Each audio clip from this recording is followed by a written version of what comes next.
My husband said he was flying to London for a week. 30 minutes after his plane took off, he walked into the restaurant where I was having dinner with my sister. When my husband kissed me goodbye at the airport, I cried. He smiled and brushed a strand of hair behind my ear. "It's only a week," he said. "I'll be home before you know it." He picked up his carry-on, walked through security, and disappeared into the crowd. I watched the departures board.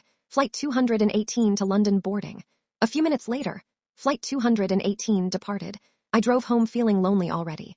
That evening, my older sister Emily called. "You've been working too hard," she said. "Come have dinner with me." I almost said no, but sitting alone in the house sounded even worse, so I agreed. We ordered pasta, talked about work, laughed about childhood memories, and for the first time that day, I stopped thinking about how much I missed my husband. Then the restaurant door opened. I looked up absent-mindedly, and my heart stopped. Walking into the restaurant was Ethan, my husband, the same man who was supposedly somewhere over the Atlantic Ocean. He was wearing the exact same jacket I'd watched him leave in. He froze the second our eyes met. His face turned white, without saying a word. He turned around and rushed toward the exit. "Ethan!" I shouted. I ran after him. He reached the parking lot before stopping. When he finally turned around, his eyes were filled with guilt. "I'm sorry." Those were the first words out of his mouth. I stared at him. "You weren't on that plane." "No, then where were you going?" He swallowed hard. "I can't tell you," I laughed bitterly. "So there is someone else." "No, then tell me the truth." "I can't." That answer hurt more than any confession could have. I walked away. That night I packed a suitcase. For the next 4 days I ignored every call, every text, every voicemail. They all said the same thing. "Please trust me. I can't explain yet. Just give me a few more days." How could I trust someone who had lied about leaving the country? By the 5th day, I'd already spoken to a divorce lawyer. I wasn't angry because he'd lied. I was angry because he expected me to accept the lie without an explanation. That afternoon, there was a knock at my hotel room. It wasn't Ethan. It was 2 people wearing government identification badges. One of them asked politely, "Mrs. Carter?" "Yes, we'd like you to come with us." Every terrible possibility raced through my mind. Was Ethan arrested? Was he dead? Had he committed a crime? Instead, they drove me to a secure government office. A woman in a navy suit greeted me. "First, we'd like to apologize." "For what?" "For asking your husband to lie to you." I stared at her. "What?" She slid a confidential file across the table. For almost 2 years, Ethan had been quietly working with a financial crimes task force. His company had uncovered an international money laundering network. Several powerful criminals believed Ethan was about to travel overseas for a business conference. The London trip had been fake.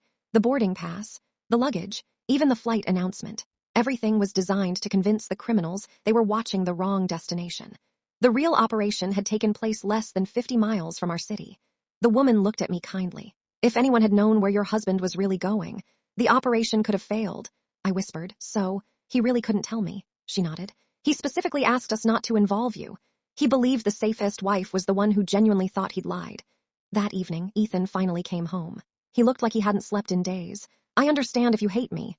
I hated lying to you. I just couldn't risk your safety." I looked at him for a long moment. "You let me believe you were cheating." "I know. I almost divorced you." "I know. So why didn't you trust me with the truth?" He answered quietly. "I trusted you. I didn't trust the people who might force the truth out of you." The room fell silent. A week later, the arrests became national news. Television stations praised the investigation. Several dangerous criminals were sentenced to prison. Ethan's name was never mentioned. He wanted it that way. Months later, while cleaning the garage, I found a small locked box. Inside were 7 handwritten letters. Each one had a different date. Each one began with the same words. "If you're reading this." They were letters Ethan had written before every undercover operation, just in case he never came home. One of them ended with a sentence I'll never forget. "If protecting you means letting you hate me for a little while, I'll choose your safety every single time." I cried harder reading those letters than I had the night I thought my marriage was over. Looking back, I still wish he'd never had to lie, but I also understand why he did. Sometimes love tells the truth immediately. Sometimes, love carries a secret because revealing it too soon could cost lives. I don't celebrate the lie. I celebrate the fact that he came home, and every time he leaves now, he smiles and says, "This trip is real." Then he hands me the boarding pass, just in case I want to check. If you discovered your spouse had lied to protect you during a dangerous government operation, would you forgive them? Or would the lie itself still end the marriage?